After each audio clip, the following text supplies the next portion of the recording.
Hey, what's up, guys? X Megan with my spiritual life. And what are you laughing at? Just did not expect an intro. How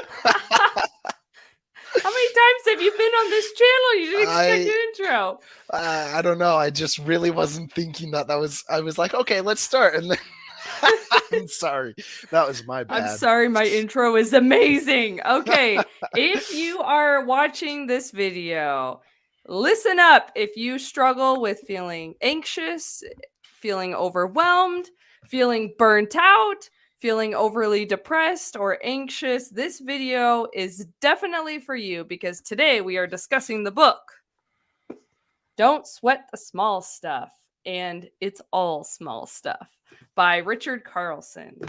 And thank you to my brother, Parker, for discussing this book with me. Thank you so much for having me on your podcast of type videos.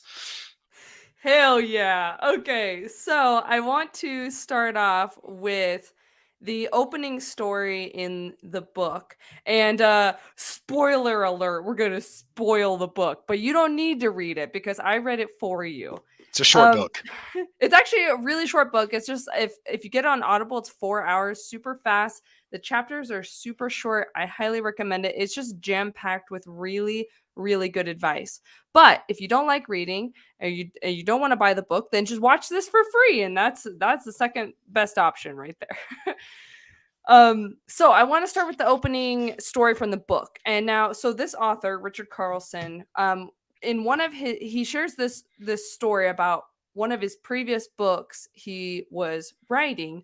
And when he wrote this book, there was a miscommunication between him and his publisher, where the publisher ended up putting on the cover of the book a quote from another famous author saying how awesome the book was, but it was from a previous book he had written. And they carried that quote over to the new book, which was, unethical. And the author, Richard, freaked out because he was like, this is not right. I told you guys not to put that on there because I didn't hear back from this other author if we could use that quote again or get a new quote. And so was kind of freaking out trying to fix the situation because all of the books had already gone to print. So he reached out to this guy that he was quoting him on this book and said, "Hey, I never heard back from you and I'm sorry because they went ahead and posted your old quote on the book and I'm trying to figure out, how to fix this mistake." And the guy wrote back to him and basically said, "Go ahead and use the quote. Don't worry about it." And then he said, "There's two rules for living in harmony. One, don't sweat the small stuff. Two, it's all small stuff." And hence the title of this more recent book of Richard Carlson. So I love that story. First of all, what a baller that guy didn't like get mad at him and tell him to reprint all his books, right? And then that advice is just perfect because most of our stress is because we're sweating way too much over things that are way too small. Yeah. I I love the name of the book, but I also feel like a really accurate title would have been like how um how gratitude can defeat anxiety in today's life or something like that. Like it Sure. was very much how to, deal with the stress that you're going to face today. And I don't know, just so many good tips. I think there's like 100 tips or 100 things that it goes over. At least the audiobook makes it kind of sound like there is, but super, super interesting read. Yes. Yeah, I'm like flipping back through cuz yep, it was exactly 100 little chapters of advice and it was awesome. Okay, shout out to Mama Joe. Hey y'all. Yes, I love the topic and ex witness awake. I'm guessing ex Jehovah's Witness. Thanks for being here. Okay, so I want to start off with second start off here with a quote from chapter 2. And this is the very first paragraph in chapter 2. And the chapter is Make Peace with Imperfection. I've yet to meet an absolute perfectionist whose life was filled with inner peace. The need for perfection and the desire for inner tranquility conflict with each other. Whenever we are attached to having something a certain way, better than what it already is, we are almost by definition engaged in a losing battle. Rather than being content and grateful for what we have, we are focused on what's wrong with something and our need to fix it. When we've zeroed in on what's wrong, it implies we are dissatisfied and discontent. I just love that opening line. I've yet to meet an absolute perfectionist whose life was filled with inner peace. That was a slap to the face. I the I don't know. Our entire family is very perfectionist, at least in attitude. And I don't know. Maybe it was the conditioning of like the way our mom raised us, or maybe it's like some slight OCD that all of us a little bit have inside of us. But uh, yeah, like as you start to fixate on the small things, like it just, I don't know. We're making mountains out of molehills all the time. And we just don't realize it. Yeah, we Yeah. just don't realize it. And so it takes a second to you have to step back and be like, wait a second, is this as big of a deal as I feel that it is? Because it's usually a feeling you get, right? Where you're like, oh my God, this is the end of the world and I need to freak out.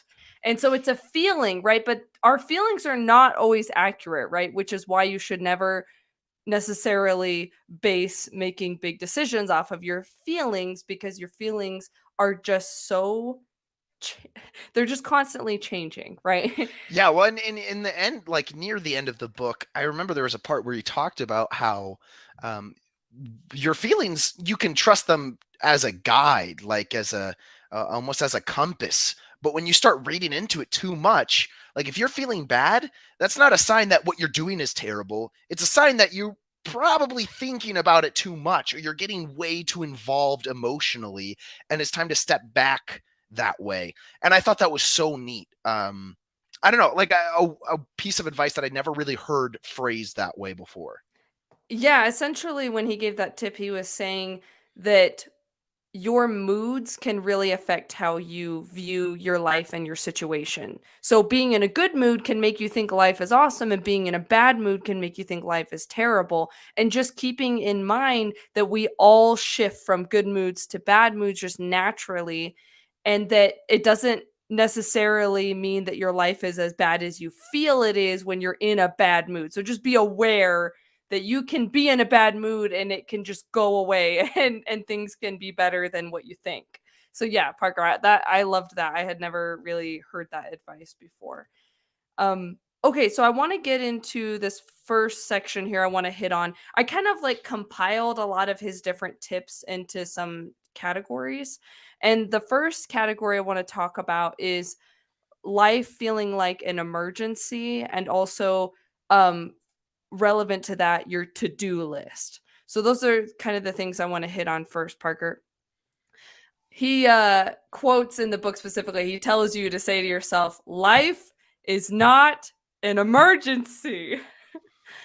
And he says that because so many of us who have trauma in our background, and I say trauma, it could be minimal, it could be severe, it could just be anything that made you feel kind of unseen, unheard, unloved, unwanted as a child. When you have that in your background, your fight and flight response gets totally out of whack, and it can make you feel just anxious and freaking out over very small things because your brain doesn't understand how to regulate your emotions effectively. So I love this advice because the people who are going around with the most trauma are the ones feeling as if life is just always an emergency and everything that's happening is an emergency, and every little thing on their to-do list feels just as urgent as the next thing on the to-do list. And that is just not accurate, right? That's not an accurate representation of reality, right? Ultimately, there are things that matter more than other things, and the more you can convince yourself of that, the more you can start to let go of not sweating the small stuff as much. Yeah, I definitely agree. Um, I, I just loved when I was listening to this book. I kept thinking, "Oh wow, this would be great advice for this person. And this would be great advice for this person." And then later on, and we'll probably touch on this, but then it goes, and there should be a lot of self-reflecting that's happening. And like throughout most of the book, I was like, this really applies to this person.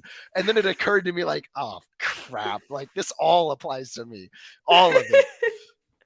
I love that. Yeah, so he does talk about that need to be critical of others, right? Yes. And that it's usually self-reflective of our need to be of how we are being critical with ourselves. And essentially he says you spend way too much energy trying to criticize and judge other people that you can't change, right? And that comes back to stoicism. Focus on what you can control, let go of what you can't. We really can't control other people. Oftentimes they don't even want our advice.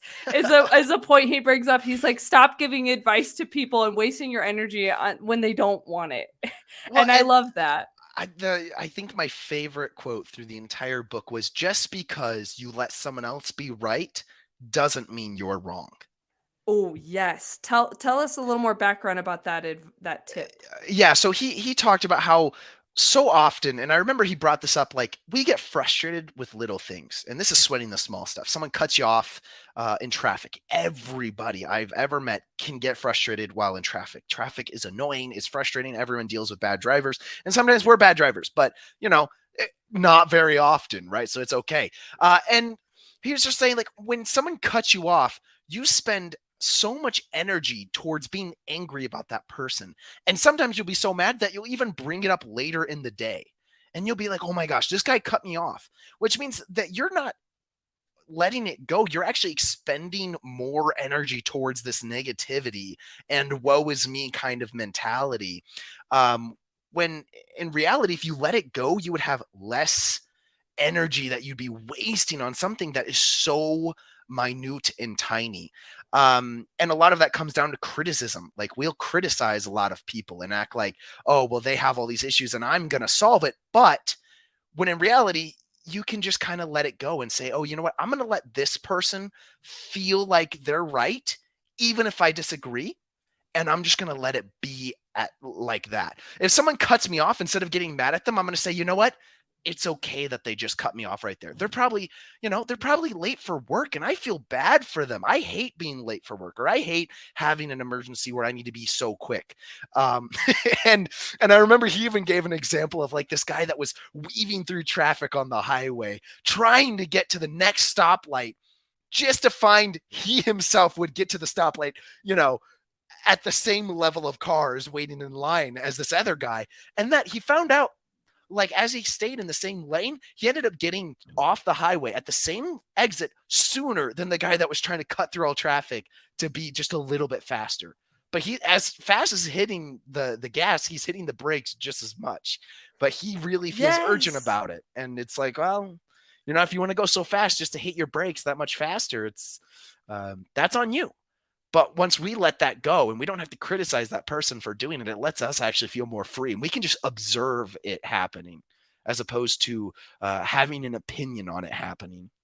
That's a perfect metaphor for life, right? Because we often spend so much time running around trying to multitask and get as much done as we possibly can. And we don't realize that we're going to get to the same place if we would just proceed at a steady, consistent pace instead of hitting the brakes, gas, brakes, gas, brakes, gas. And I love that quote, like you said, just because you let someone else be right doesn't mean you're wrong.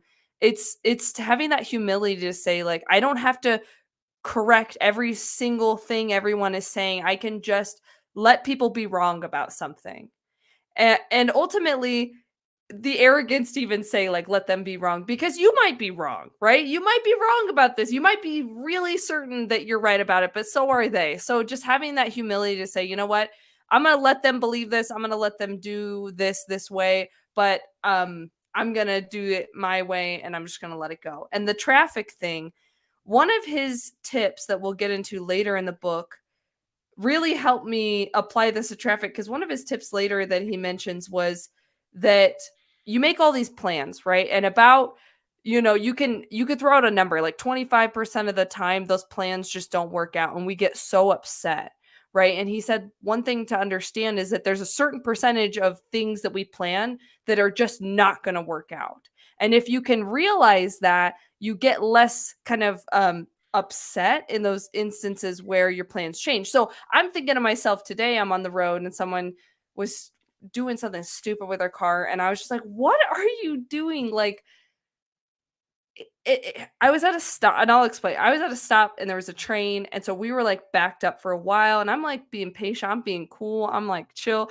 Then this guy like pulls out into the suicide lane, that middle lane, and cuts everyone off to pull in front of them to like get closer to the train. And I was like, what a selfish asshole, right?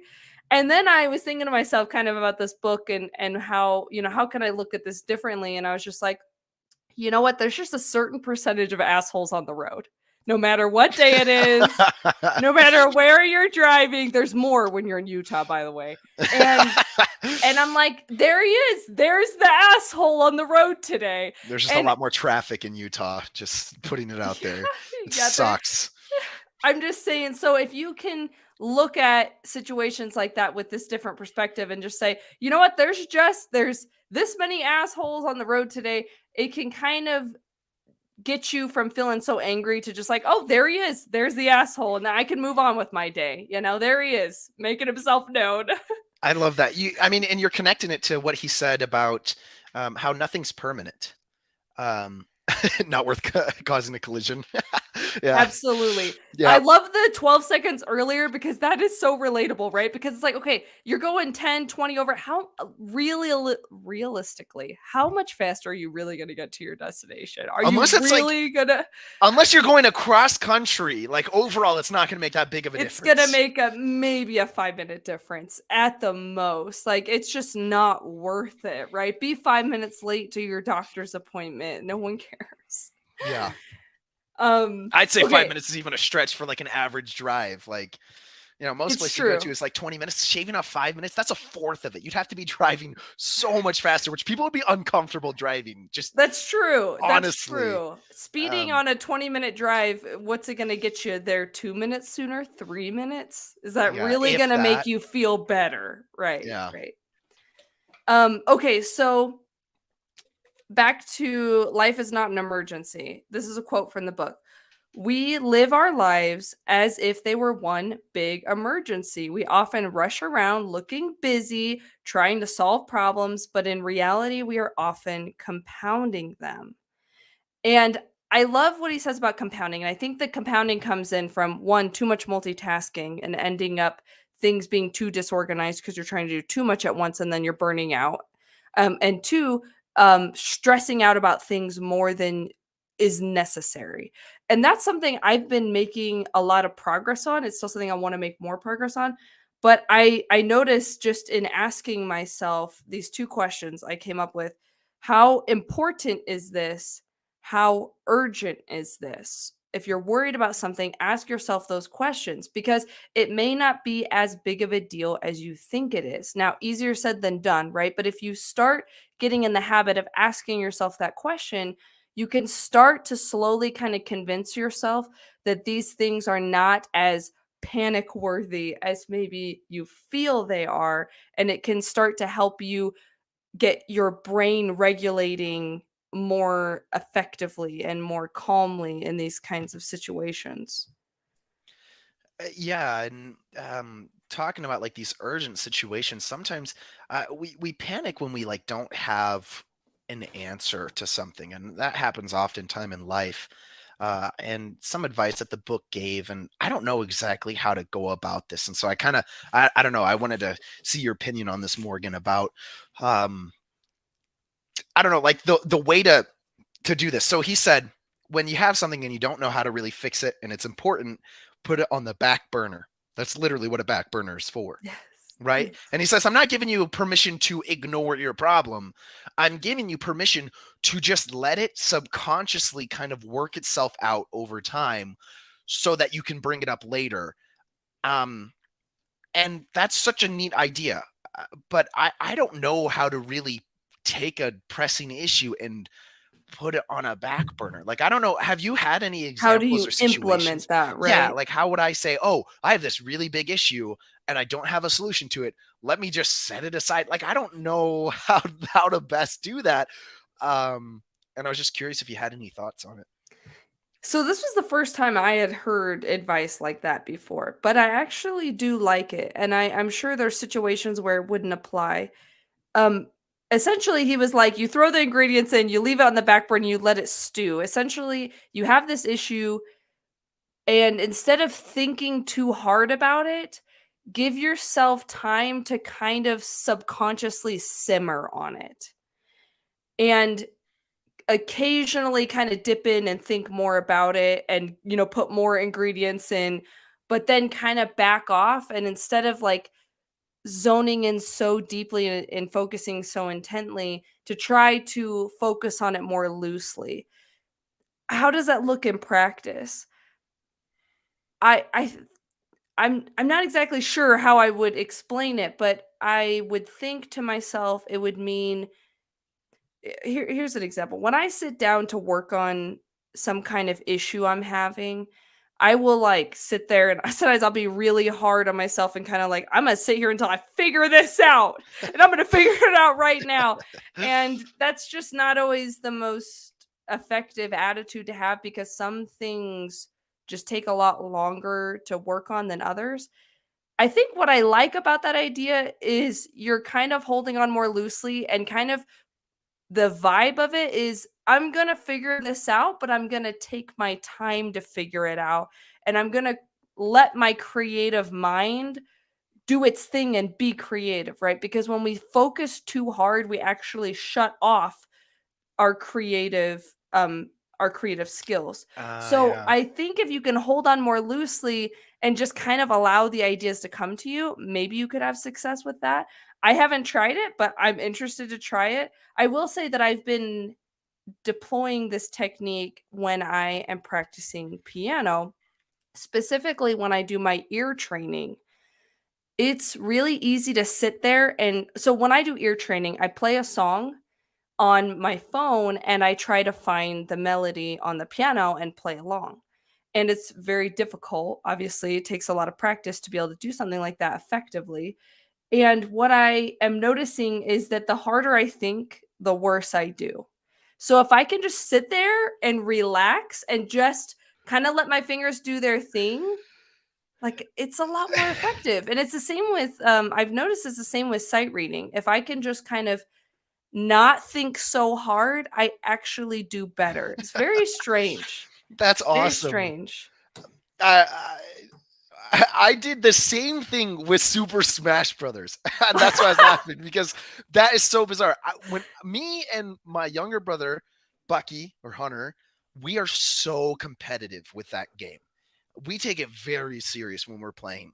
And I remember one time because generally I'm better because I play more often, but if he practices just a little bit, he has the advantage. He's just one of those guys that picks up games really quick. That's something he's good at. And I remember one day I just honestly was doing way better at kicking his butt. No offense if he's watching this. But like I just was. And I didn't understand what was like I really wasn't paying attention. I was having a conversation with my friend as I was just playing. So I was just very nonchalant playing and I was doing really, really well. And I remember Hunter going, "Oh, do you want me to pause it?" And I was like, "Pause it. I'm winning. Why do I need to pause it?" And then I realized I'm having a conversation and playing at the same time, yet I'm doing better than I usually do. Which, like, the more stress we take off of ourselves, maybe the better it is. So maybe it is that maybe that brings us full circle to the driving. If you're not hitting the gas so hard, you don't have to hit the brakes so hard. Like, oh, I'm so stressed at this one point. Yes. Oh, okay, I can back off. Oh, I'm so stressed at this one part. And like if you sit down and I don't know, maybe you burn out more easily. And burnout is just not a fun thing to deal with. Yeah. I don't know. You don't want your adrenaline kicking in for every issue. It's a good way to make yourself tired all the time. I love that you tied that back in. I think that's perfect. So I'm going to go to a quote of his. When you have what you want, and he's referencing inner peace, you are less distracted by your your wants, needs, desires, and concerns. And it's easier to concentrate, focus, achieve your goals, and give back to others. And that was so interesting. When you have what you really want, he's talking about inner peace. What do we all really want? We want to feel good about ourselves, and we want to feel happy and content and fulfilled. And we think that accomplishing stuff will give us that. But the interesting thing he brings up in this book is he says, you are what you practice. And he even says later in the book that being critical is nothing more than a habit. And I wonder if being stressed out is the same thing. Maybe being stressed out on some level is just a habit. It's home. And I love that idea. Sorry, what did you say?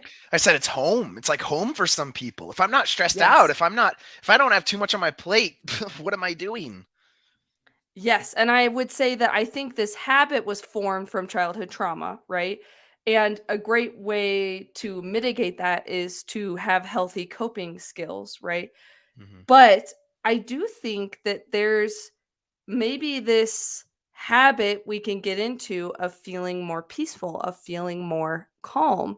And one way I've been trying to kind of mess with myself in doing this is when I start feeling myself getting all uppity and running around like I got to get all this stuff done, I am trying to like make myself sit down for a few minutes and just do nothing, because I want to send the message to my brain, not we're in a rush, we don't have enough time, we need to freak out. I want to send the message to my brain, you know what, everything's going to work out. And I think sitting there, even though it's really hard for me, has been helpful. I mean, I hope when I get over the hump, it will be helpful.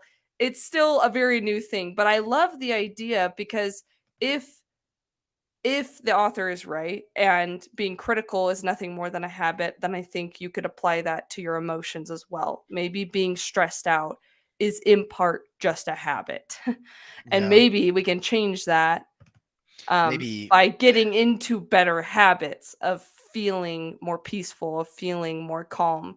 Easier said than done, right? But Yeah, and well, maybe it's super unhealthy to when you're stressed out to do something about it all the time.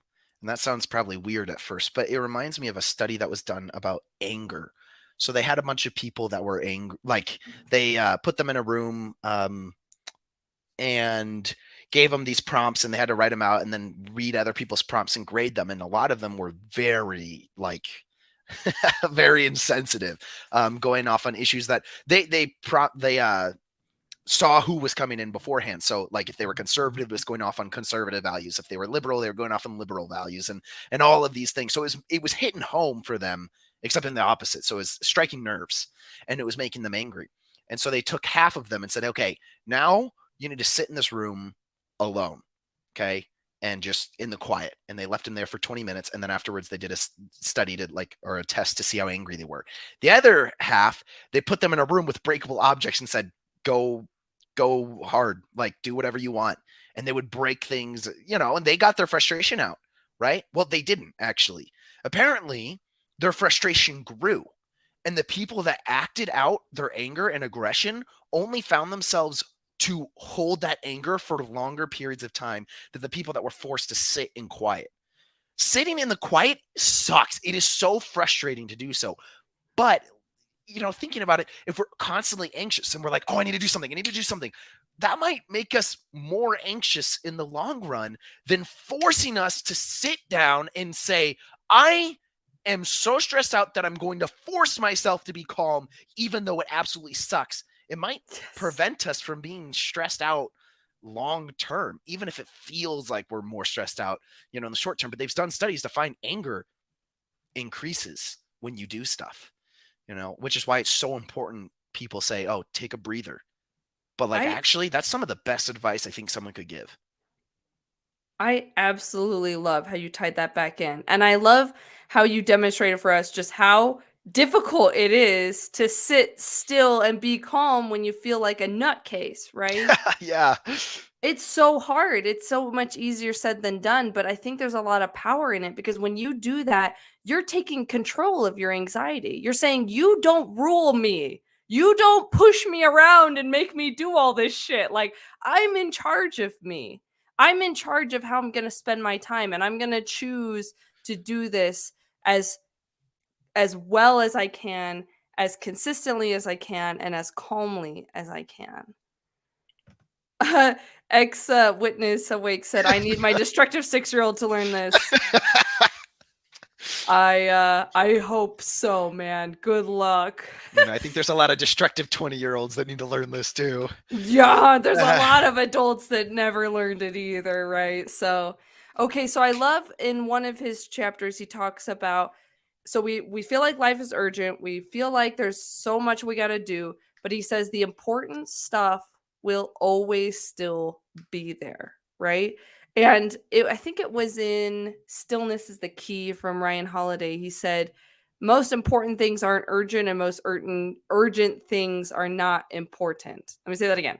Most important things aren't urgent, and most urgent things aren't important. And when you think about that, it's like when you have these tasks that need to be done that have this deadline, oftentimes they're not things that are a huge deal. But things that are a huge deal, like fixing your relationship with your mom, or improving your marriage, like those things that are really important are always going to be there, and they're not going to be that urgent. And just kind of understanding that can help you let go of sweating the small stuff a little bit more. Absolutely.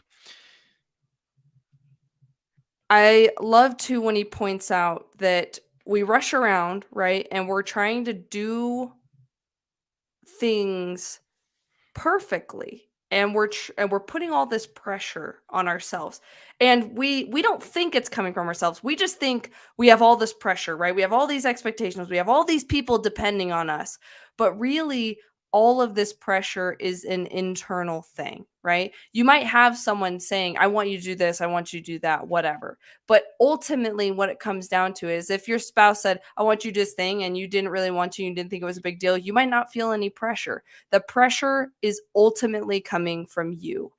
And if you can understand that, then you can start to learn how to let go of putting too much pressure on yourself. I love the analogy because I think he uses the analogy like it's as if like we're running around getting all this stuff done as if someone has a gun pointed to our head, like if you don't do it now and you don't do it perfectly, like you're in trouble. But it's us that is pointing that gun, and ultimately we're the ones that can stop pointing it, right? We can learn to be more patient with ourselves, and that's again easier said than done. But how do you do that? You start by paying attention to what your expectations are and asking yourself if they're reasonable or not. And spoiler alert, they're probably not reasonable. If they were reasonable, you wouldn't be burnt out, right? Yeah, you wouldn't be nearly as stressed as, I don't know, the world is today. And I don't know. I wonder if this is a generational issue or if it's always been like this and we're just more open about it. But the amount of people being medicated for anxiety and for depression and for these things, like I wonder if media has a part to play in how urgent life feels. Uh, Technology. I'm sorry. Technology breaking. That is no, but it's true. We are our worst critic, and we're comparing ourselves to everyone. We are comparing ourselves to everything that's happening. Oh my gosh, my best friend, she's an actor. And I would love to be an actor, but here I am just sitting editing videos at home. It's like, well, we don't need to put that pressure upon ourselves, but we really feel like it's important, or we are looking for how many likes our videos can get, and we like to compete. And like no one told us to do that. It Yes. it was all internal. Exactly. It's all internal. And it's back to what he says. What we all really want is inner peace. And that's something that you can have right now. You don't need a different situation in order to be happy right now. It's all in your Oh, perspective, I love right? that. So, here's some tips. If you are struggling with trying to get so much done and it's feeling overwhelming and you're feeling anxious and you're running around, Ask yourself, why do I want to get this thing done so badly? What's really going on here? Get curious. What's going to happen if this thing doesn't get done today or even this week? Can I let this go? Can I let this thing happen? Can I learn to be feeling okay in situations like this? A couple Mhm. weeks ago, I was trying to get an oil change, and I had like this window where I could get the oil change in between these other things I had going on.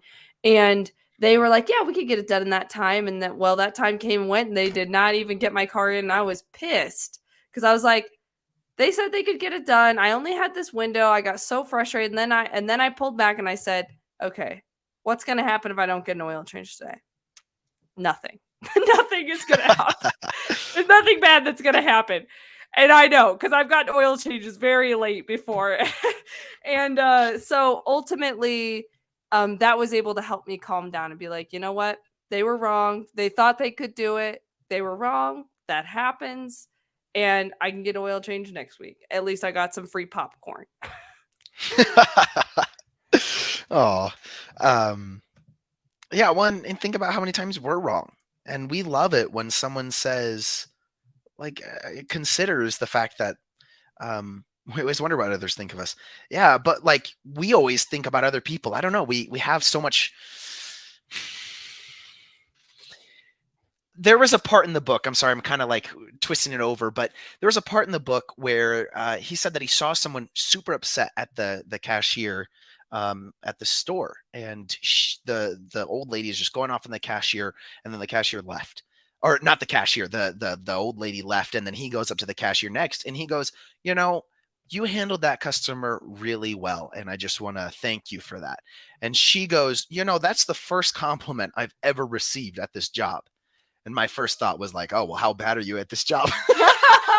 But realistically, like how often do we tell someone, instead of just saying thank you, how often do we say, hey, one specific thing you did, I appreciate it, instead of just giving a generic thanks? Because a generic thanks is very non-specific. It honestly doesn't really feel like much unless someone really needed to hear thank you. That's good, but generally it's just something that you just say, right? It's I want to say it's like a reflex almost that we'll just say in speech.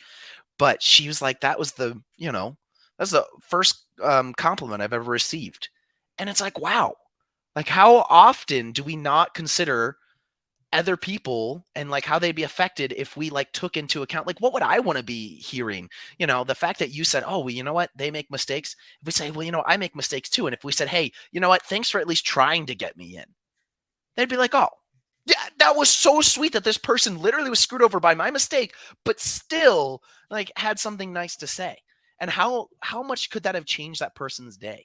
You know, just think about that cashier, like had never received a compliment. Like, how good did that person feel, you know, knowing right after getting berated by someone, probably unrightfully so, to then all of a sudden have someone be like loving and kind.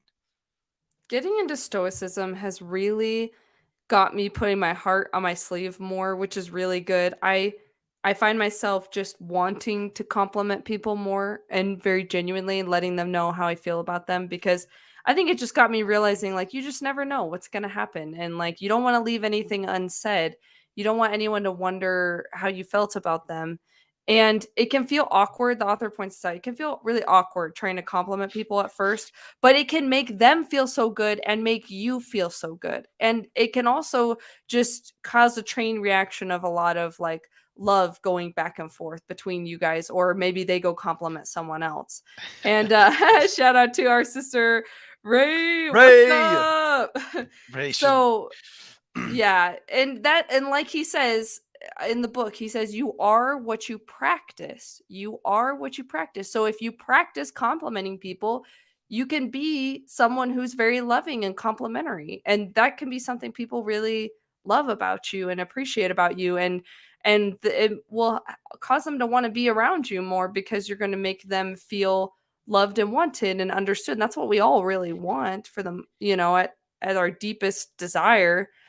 We sometimes forget the interactions we have with others are connected to a person and it goes home with them. I love Yeah. that. he talks about this in the book. Have compassion, have more compassion. He says, be an anthropologist, right? Be more curious about why people are doing things instead of judgmental. Like, oh, I wonder what caused that person to do that. I don't know, instead of like, what an asshole, like when I, like Well, what I do and someone's on the road. and we can do that with ourselves too. Like we can get curious about why we're feeling so stressed out instead of saying, "Oh my gosh, how terrible is it that I can't handle this thing?" Like we can get very Yes. judgmental on ourselves when instead we can just say, "I'm curious as to why I feel this way." And we should, give ourselves that what's what is the word I'm trying to think of?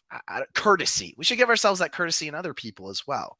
It just make the world a lot more generous of a place, I would think.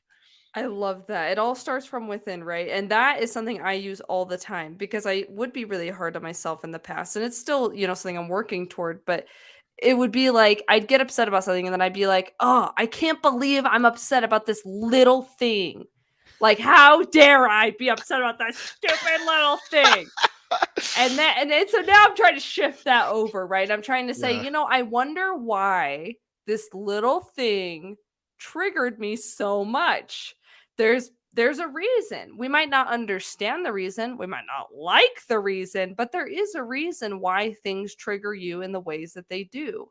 And Yeah. oftentimes it's usually just a backlog of things that cause us to be triggered by those little things. It's so funny. I actually was having a conversation with a friend right after finishing the book, and my friend was talking to me about how uh, their their sibling did something like that was really small, and it frustrated them really badly, and how it bothered them so much that that thing bothered them. And I'm thinking, wait, wait, wait. Like, you're upset at yourself for being upset at that other person. And they're like, yeah. And it brought me back. And I was like, I hit an epiphany. Okay. And I'm gonna bring it back to a previous relationship because I just thought it was so profound that I learned this about myself. And it might relate to some people, but it definitely was just something huge for me. I remember I was driving home with my ex from Missouri, long road trip. Right, we're in the same car for 12 hours a day, so 2 days. We're coming back to Idaho, basically a 20-hour drive. And there was one point where I remember getting kind of annoyed, not annoyed at that person, but they were talking about something that I think I just didn't really care about that much and didn't really care about the conversation. And I found myself like, yeah, I'm a little frustrated or just annoyed in general about this. And that bothered me crazy. Like, this is my girlfriend at the time. How could I be frustrated with her like this? How could I be annoyed? I'm supposed to love this person and be around them 24/7. And I found that the more I thought about that thing, the more it bothered me. And it was such a little thing. Honestly, Morgan, no offense, but I watched your kids last week and I got annoyed so many times. They're little kids, they say the same thing over and over again. Oh, why is this person crying? Why do they want this? Or they can't communicate well. And it's frustrating as hell. I love them to death regardless. Me being annoyed or frustrated has nothing to do with the fact that I was a little upset. But the fact that I put so much energy into my negative emotion about my ex, for me, like, how could I feel this way about her? That must mean that things aren't good. And I like labeled my emotion to You mean made it something. mean Yeah. something. And it Yes. really meant I just didn't really care about that conversation. It really didn't mean anything.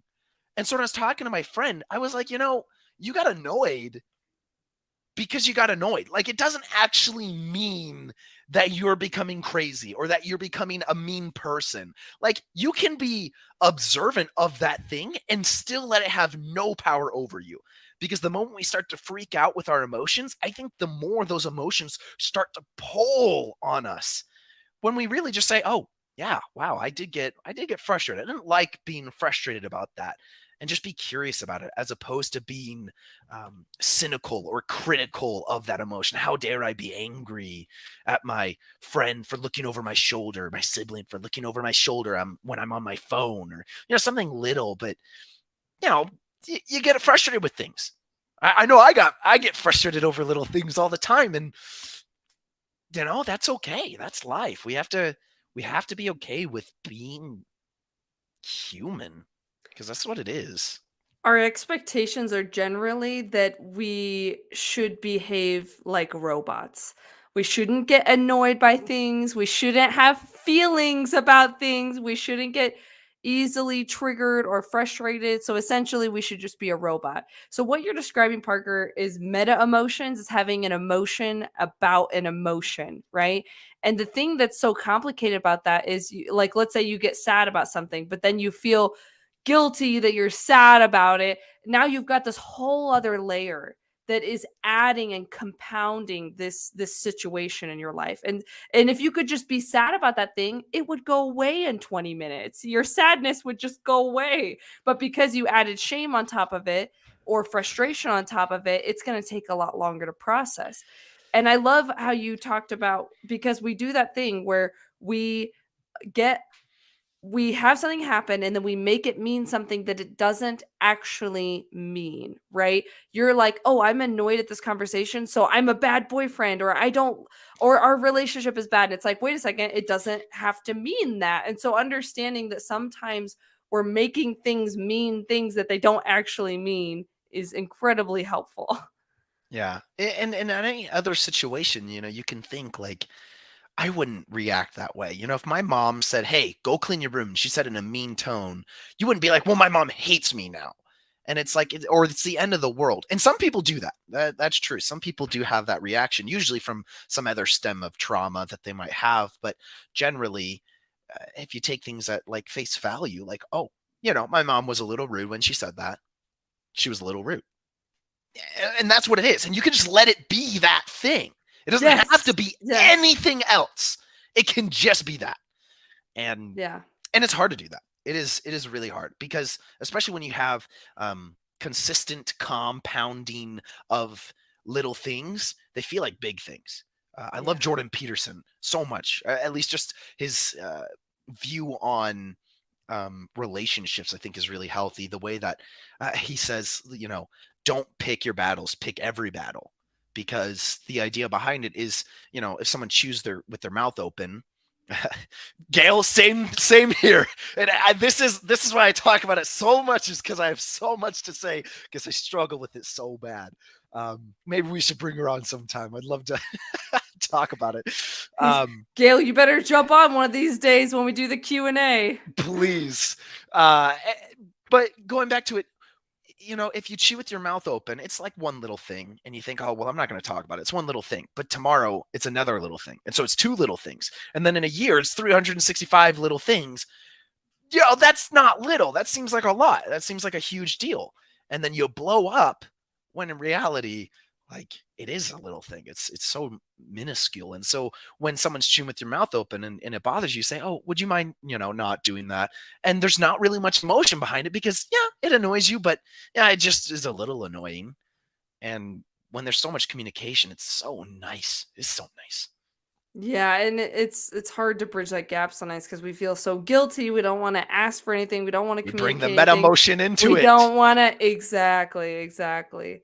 Okay, so I want to talk about this next thing under this section. Okay, raising the bar for stress. So he talked about how people will come to him as a therapist and say to him, "I want you to help me raise my stress tolerance," right? And why do they want that? Well, so they can do more stuff. They're already overwhelmed and they want to be able to do more. And he says you need to do the opposite. You need to lower your tolerance for stress instead of raising it, which sounds like counterintuitive, but I loved this advice, because ultimately we think to ourselves, if only I could get more done, I'm going to feel blank, right? I'm going to feel at peace. I'm going to feel fulfilled. I'm going to feel whatever, right? But that's just not true. You're not going to feel that way. If you don't feel it now, you're not going to feel it that way later unless you can start implementing that feeling right now. So, what he says is that you need to lower your tolerance for stress. You need to learn to manage your stress better. This kind of made me think of like money management, right? If you struggle with money, you might think, I need to get a second job, right? But you could get that second job and still not feel like you have enough money. And so at that point, the problem isn't that you don't have enough money. The problem is you aren't managing your money well. So if you aren't managing your stress well, if you aren't managing your priorities well, if you aren't managing your mental health well, you're not going to manage it better when you have more stuff going on. If anything, it's just going to get way worse. So I loved that advice of, you need to dial things down and focus on what's really important and learn to be more calm and more peaceful and as a lifestyle, rather than running around and feeling inadequate all the time. Yeah. I really think that it's self-reflection instead of a situation evaluation. Like it's a self-evaluation. When you say, I can't handle this because my stress tolerance is so low, instead of saying, this is a lot to take on and maybe it should be lowered a little bit of my responsibilities. But instead we say, hey, we're the problem because if it was someone else, they'd be able to do it. Well, you're not Yes, somebody yes, else. because I'm a robot, right? And I Yeah. should be able to just do everything. Yeah, and Yes. you're not somebody else. You're yourself. And so you need to it's so nice to evaluate, okay, wait, what things can I take off? Instead of saying, what things can I bring on more and still buck down? And I don't know, it reminds me of Encanto, the girl that's like surface pressure, the song. I love that. I Yes. love that song. But it's one of these situations like when everything is on our shoulders, it's just a little bit more and you might crack. And it's not you that's the problem, but the girl herself thinks that she's the problem. She Yeah. thinks that this pressure is taking her down, but she really says that she's not enough. She's not saying the pressure is too much. I mean, a little bit she is saying that, but um, the reality, if things are too hard for us at a time, it might just be that they're too hard in general, not even necessarily for us. We don't have to make it personal. It could just be Yes. too hard. I absolutely love that example you brought up. I love the quote you said, but you're not somebody else. You're you. So if you're struggling to handle something, big whoop, you're you. You are struggling with that, and that's okay. Why are you struggling with it? Because this is your background, and this is what happened, and this is who you are, and this is what you have to do. These are your cards to play, and they might suck, but that doesn't mean that you're a bad person. That doesn't mean that you can't get better cards. That doesn't mean that you can't make the best of the situation that you possibly can. And so I love that also the what can I take off my list? I do that now all the time. When I start getting stressed out or my back starts hurting too much, I pull up my to-do list because I plan my week every week. And I'm like, on Mondays I do this, on Tuesdays I do this, whatever. And it's a great way to stay organized. And I find it very helpful for my stress overall because I know what day things are getting done. So when things start going to shit, I pull up the list and I play this game with myself of how many things can I take off the list?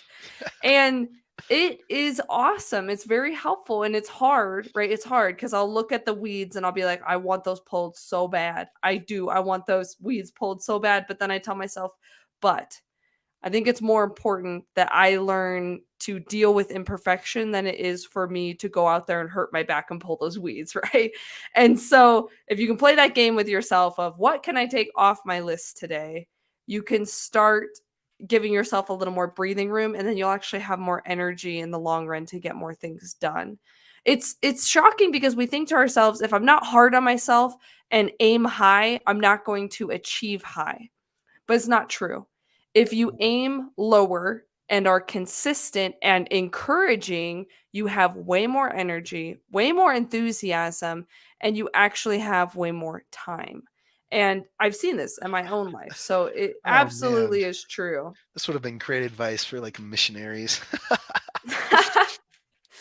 It's great advice for any human being Yeah, that no, doesn't want to be a robot anymore. I'm so guilty of that. I remember when I was a missionary for the LDS church, I would uh, something I would say or something that I liked. I was like, if you shoot for the stars, maybe you'll at least land on the moon.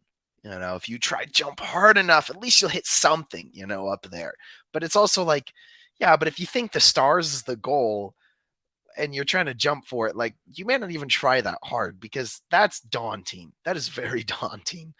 And maybe we just take a walk, instead, something a little more realistic that, encourages us to act instead of encourages us to sit and complain about a bad situation that we're in because, oh, woe is me. Oh, I loved how much this book really emphasized that life is not fair and life was never meant to be fair. No one said life was going to be fair. And I knew that. And I think everyone knew that. But for some reason, hearing him state this in the book again was just really refreshing because in today, I think everything is like, hey, we're trying to go for fairness, which I'm not saying is bad. I don't think it's bad that we're trying to, fix issues in today's society. But when they're not fixed, we like to say, woe is me. And we kind of play a victim or a martyr. We like to be martyrs for things. We think it makes us look good. But in reality, I think it might damage our happiness in the long run instead of just saying, you know, it's unfair and that's not something I can really change much about in this situation. I got to handle it and deal with it. It's all about the acceptance. I have that quote actually. One of the mistakes many of us make is that we feel sorry for ourselves or for others, thinking that life should be fair or that someday it will be. It's not, and it won't. Mm-hmm. When we make this mistake, we tend to spend a lot of time wallowing and or complaining about what's wrong with life. It's not fair, we complain, not realizing that perhaps it was never intended to be. So the whole message there is this: if you can accept the fact that life isn't designed to be fair, then you can kind of keep yourself from being too stuck in that victim mentality and instead empower yourself to say, you know what? Yeah, life's not fair and I'm going to make the best of it instead of just getting too caught up in just wishing things were different than they are. Yeah, Yeah, so I absolutely love agree. that. I love that. So he talks about to-do lists, right? So if you guys are like me, you might feel like I can't rest until my to-do list is done, right? And it was probably a couple years ago that it hit me like, wait a second, my to-do list is never done. Like, it's never done. Like, there's always more to put on it. There's always more to do. And it kind of hit me like, if I wait to relax until my to-do list is done, I'm never going to relax ever. And so this was really helpful. And in the book, he talks about that. And he says, your to do list is supposed to be full, it's supposed to be full of stuff. And you shouldn't put the important things of your life on the back burner because of your to-do list, because your to-do list is always going to be there. And he says when you're dead one day, your to-do list is still going to have things on it, right? And so just realizing like, wait a second, just because there's something on my to-do list doesn't mean I have to run around crazy until it's empty, because you can't. It's just fighting an impossible fight. So just realize, oh, stuff belongs on the to-do list and I can feel calm and comfortable knowing I've got things to do, but I can also relax knowing those things will still be there and I don't have to do them all today. So Yeah. I loved that. It makes you wonder, like, well, if I do have a to-do list, what should be on that to-do list at the same time? The example he said, like, when someone dies in a car crash, of course, they still have things on their to-do list. Majority of people that go out in this life had things that they were trying to get done and remain unresolved because they're not there to do it. But the person that died in that car crash, did he remember to tell his wife and kids that he loved them when he left for that day? Did he remember, to care? And so I also wonder, to-do lists, may not be the most important things. They may be urgent, but maybe we should put some of those important things on our to-do list. Tell Yes. someone that you care. Reach out to a friend that you had a long time and just let them know what inspiration they gave. Do something nice for someone and not tell anyone about it. Just do Yeah. a random act of kindness. Those are the things that I think are important and can help our happiness. Because if we died in a day where we did something for someone without any reception of anything in return, without expectation of receiving something in return, we just did something nice for someone. We told the people in our lives that we loved them, and we just tried to be nice. Even if it was a hard day, I think if we died that day, we could reflect and be like, you know what? At least it was a good day, even if it was a hard day, right? Because we did those things that were important as opposed to urgent. He said in the book, this is a direct quote: "The key to a good life is this: if you're not going to talk about something during the last hour of your life, then don't make it a top priority during your lifetime." So I love that idea you had of maybe you should put the most important things on your to-do list, like spending time with your kids or spending time with your spouse, or like for me, like one of my priorities is my relationship with myself, right? And in making sure that I'm taking good care of myself. On I have therapy every other week, and on the weeks where I don't have therapy, I block out that same amount of time and I sit down and do a therapy session by myself, for myself. And because I want to make sure that I'm giving myself that time every week to work through what I need to work through, to be present, to understand what I'm struggling with, where I need support, how I can help myself. And I love that I block that out, because if we don't block things out, they usually don't happen. And so just getting in that habit of blocking out the most important things first is really helpful. Now, again, it's easier said than done, because when we're really stressed and we have a lot of backlog of stress and trauma and emotions, it's just so hard to feel like we want to do anything to make anything better, right? And that's why you have to just start super, super, super small and just make it so manageable. Like you might just say to yourself, like, every day I'm just going to journal for 3 minutes, or I'm going to tell one family member something I appreciate about them. Like just these little things turn into habits, and they change who you are. You are, and again, the author says you are what you practice. So if you start practicing different things, you're going to become a different person, which is really cool. The cool thing is you can become a different person, and you can start right now. You can start today. And Yeah, if you start small, it's not going to feel all that stressful. I love that. It's so good. So the next section I wanted to talk about with the book was be flexible with changing your plans. And I already hit on this earlier, but he says learning to be more flexible is more important than getting X thing done today. Because flexibility is such an important aspect of life, because we just can't control so much of what happens. So when your plans get screwed up, just remember you can take this as an opportunity to be more patient and more flexible and to learn to roll with the punches. Just like discipline is a muscle you can build, patience is a muscle you can build, and calmness. Those are all things that just come little by little with practice, with the right mindset.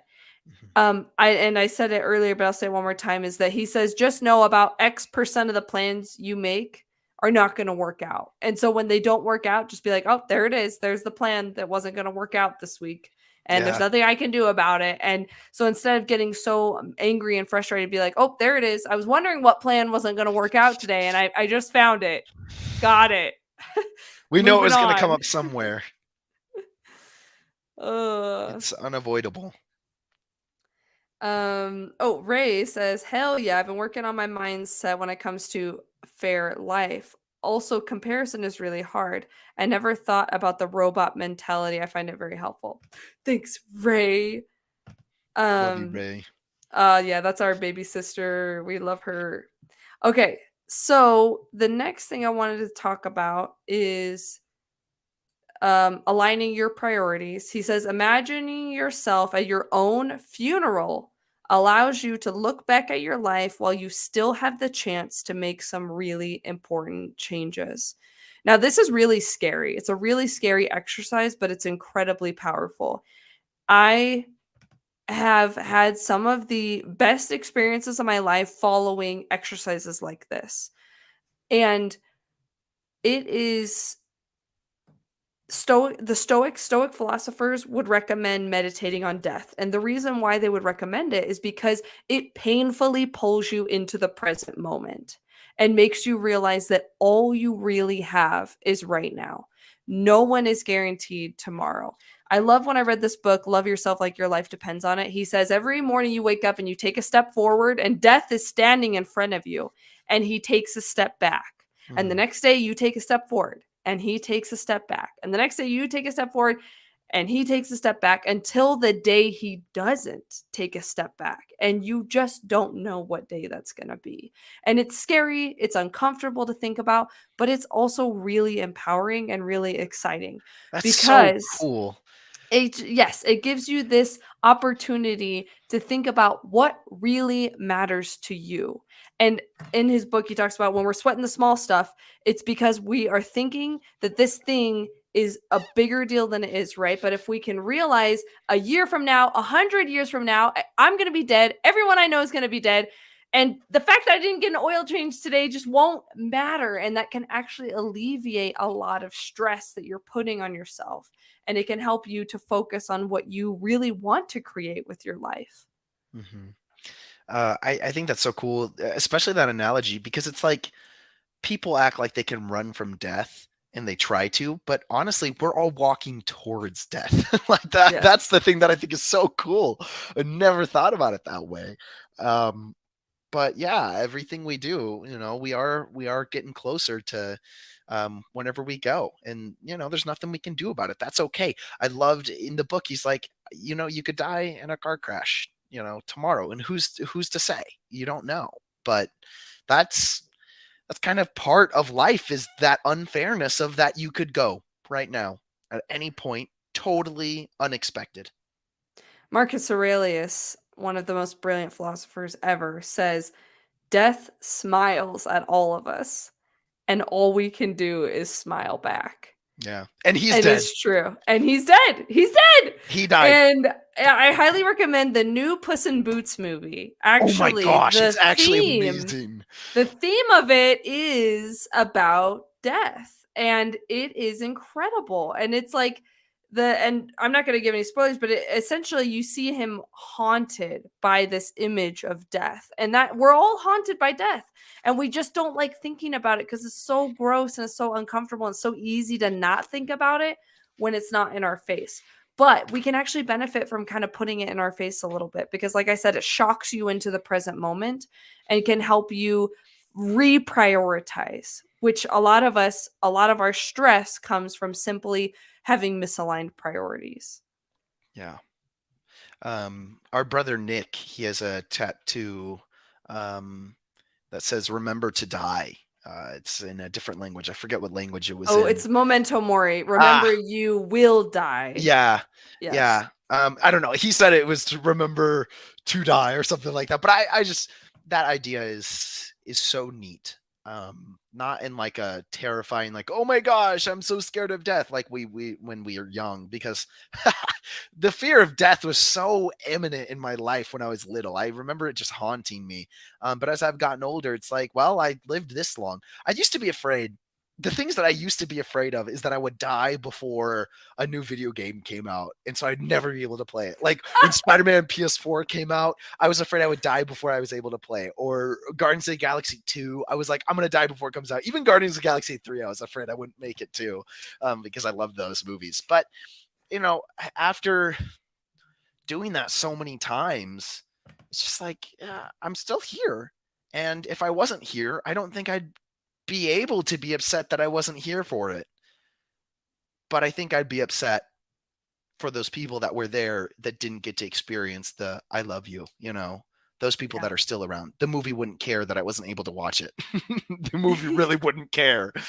Right, But right. my siblings, my parents, my girlfriend and future wife and future kids, like they would know. They would know. And and that's a that's a scary thing that hopefully, causes you to act. Yeah. I love that. Yeah. So, as we're getting closer to the end of this stream, I'm going to post the link if anyone wants to jump on here, give us a comment, an aha, a question. We'd love to hear from you. It will put you in a waiting room and I'll add you one at a time. You don't have to turn your camera on if you don't want to. We'd love to hear from you guys. Or feel free to comment some of your favorite moments from this in the live chat, and we'll read that as well. So, as we are waiting for that, I want to say that definitely one of my favorite quotes from the book was, oh, where is it? Well, which I can't remember what section I put it under, actually. Oh, here it is. Okay. There's no better time to be happy than right now. Okay. So here's the quote. I used to think that once these obstacles got out of my way, I could finally start living my life. But then I realized these obstacles are my life. That quote hit me so hard because that's the exact realization I had in my own life where I was like, oh, I'm so tired of this problem I'm having. I just keep having this problem. I'm so tired of this problem. I want a different problem. Like, it'd be so refreshing. And then it hit me one day. I was like, wait a second. I'm like, this is my problem. This is my life's problem. This isn't something I can just wish away and expect a different problem. Like, this is my life and this is my mountain to climb. And it was such a massive shift for me because after that, I was like, I took ownership over it and I was like, oh my God, I can climb this mountain. If only I just could take ownership over and just say, you know what, this is my shit to climb.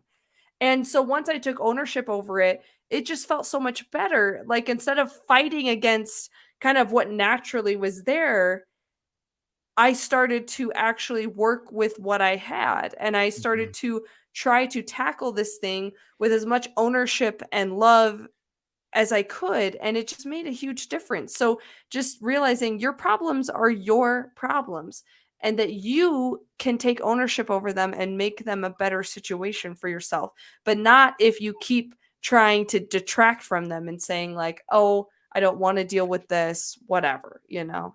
Mhm. Mama Love Joe, you you're so guys. This is nice. love you guys. This is my favorite weekly program. I look forward to it like I did the Wonder Years. Wow. Oh, what a compliment. Thank you, Oh, Mama Joe. Freaking love you. Go um, ahead, Parker.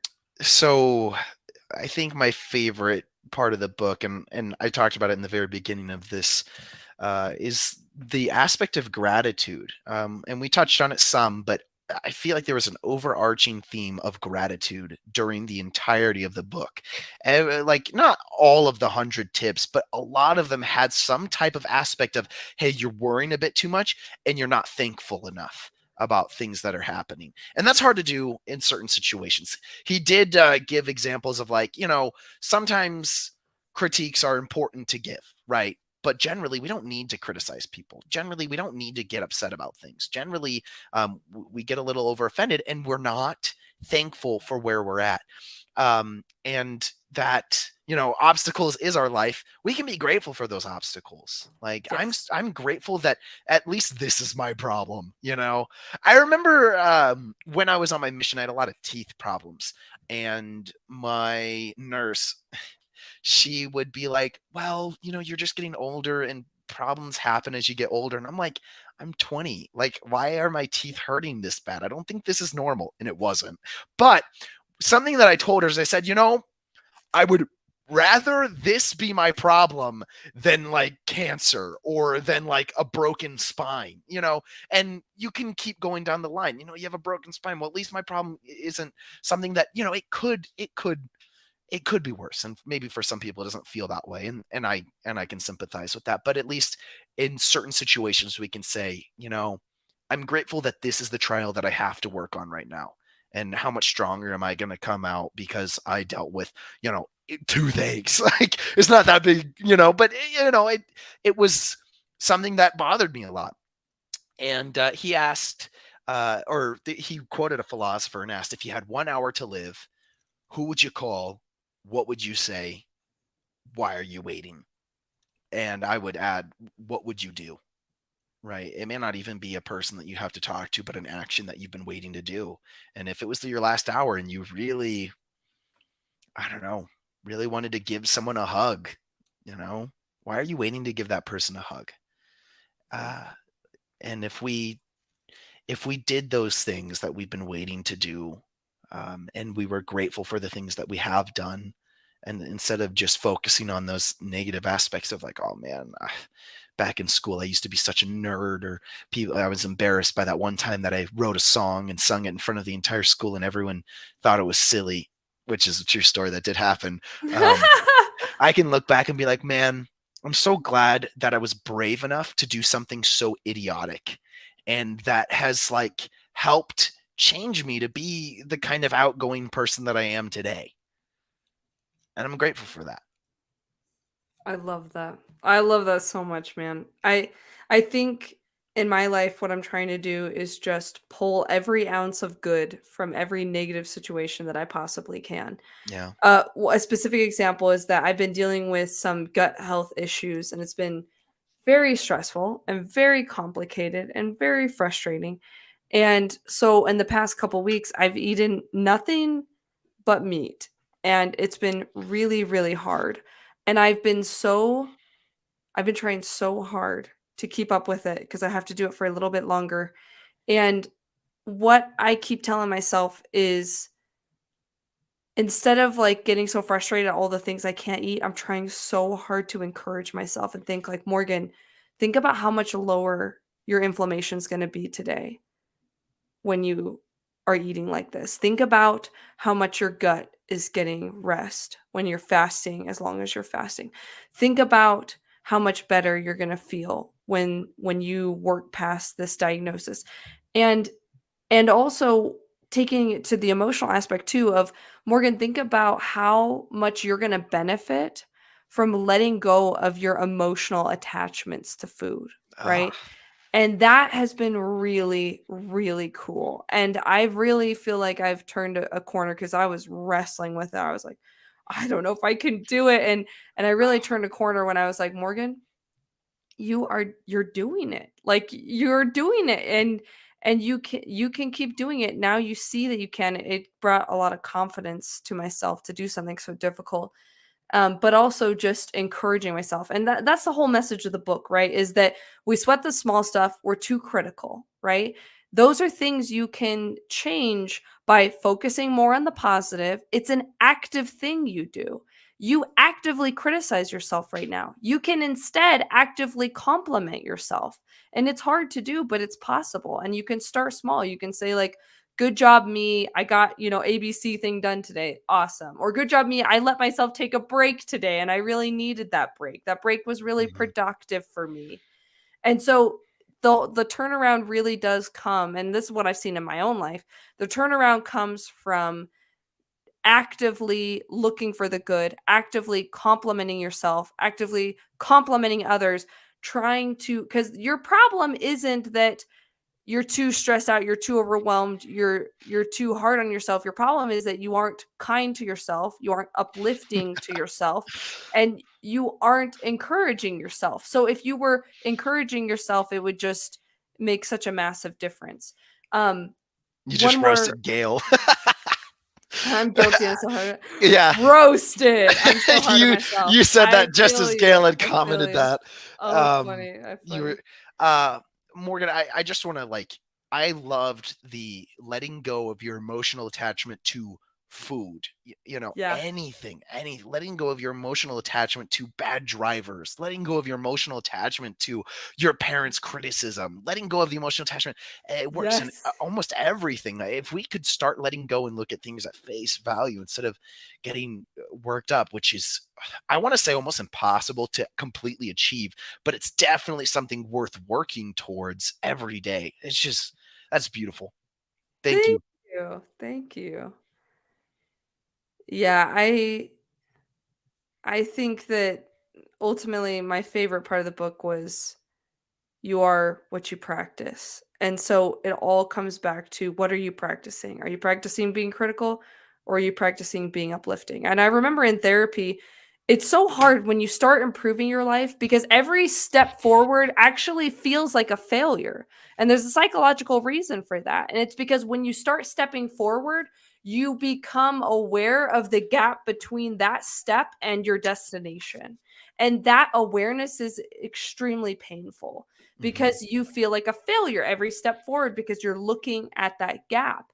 And he said, and what you have to do is instead of looking at the gap between the step where you are and where you need to be, you have to look at the step where you are compared to where you were. And the minute you start doing that, everything changes.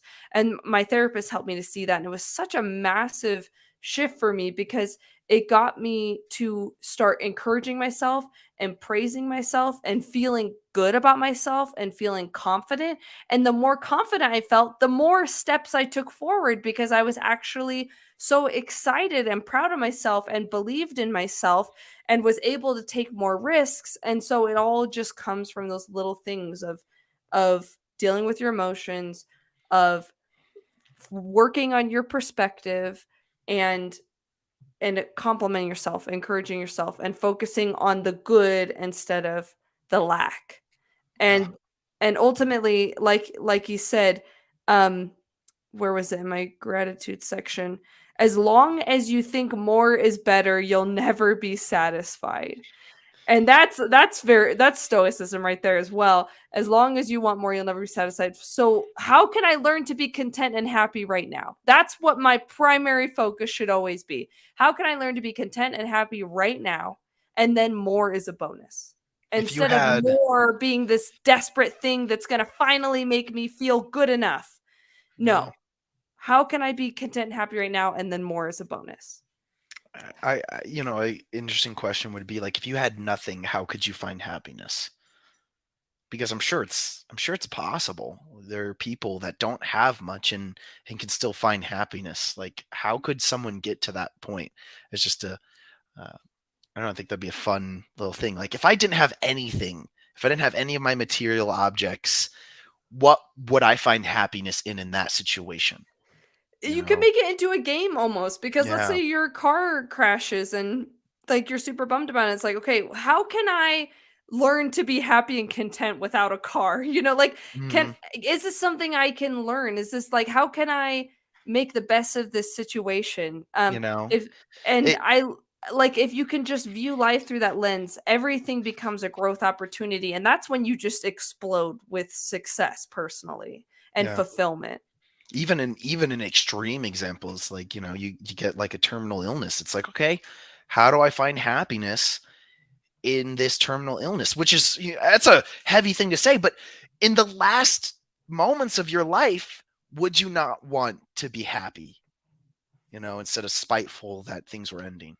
Um, That's true. That's true. I think you would maybe the way you would deal with that is through gratitude for the good experiences you did have in your life mhm. because I don't know how else you cope with that. That's a really heavy thing to It's cope hard. with. But luckily most of our issues are all survivable and thrivable because most of them aren't terminal illness, right? Mhm. And so keeping that in mind too is that whatever happens to you, this is survivable and thrivable. It doesn't matter how difficult it is, as long as you're willing to cope with it and find good ways to cope with it, you can get past this. You can get past anything. Like every good movie out there has a montage of the main character just pushing through the shit every and conquering, right?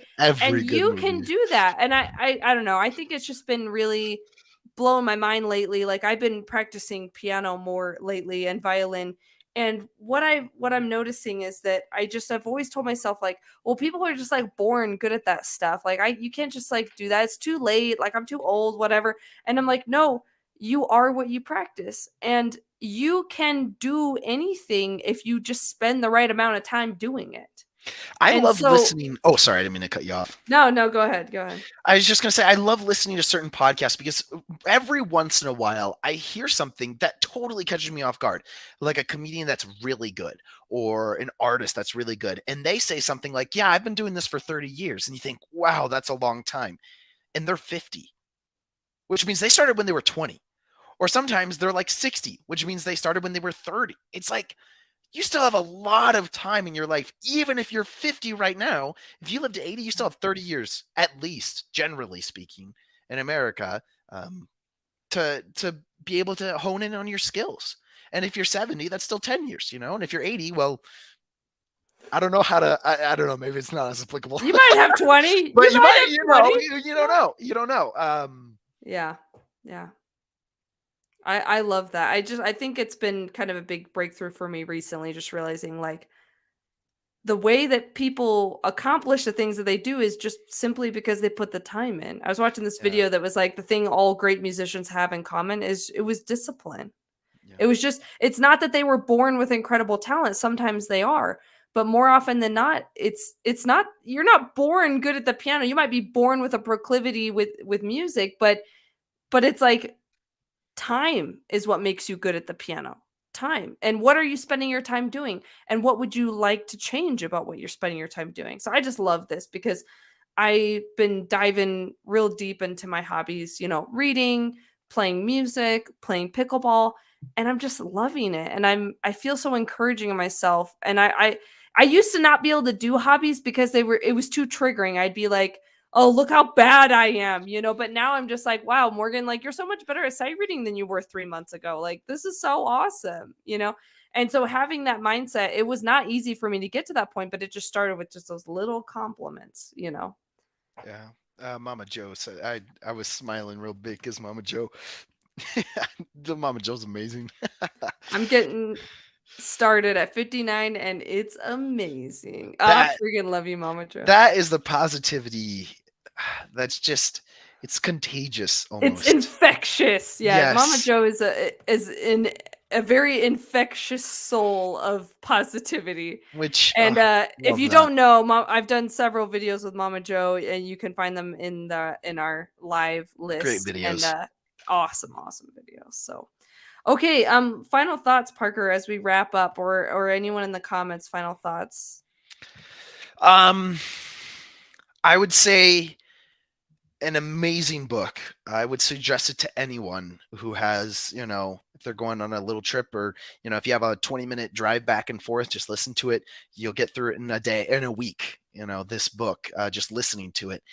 But there are so many important tips about how to maintain your energy for those things that are truly important, like family, like relationships, or, if you're not such a family person, like I don't know, your business that you have. If that's not your goal, whatever your goals are, you can actually put your energy towards those things that are important. And this book really opened up my eyes to, wow, I have focused so much energy towards even my emotions, having meta emotions about things and going in deep about how worried I should be, when in reality, it was just a small thing, you know, just like most things in life are very small things. And I'm happy to learn that, these little screw ups are just little, and these big accomplishments aren't that huge. My ego isn't that big.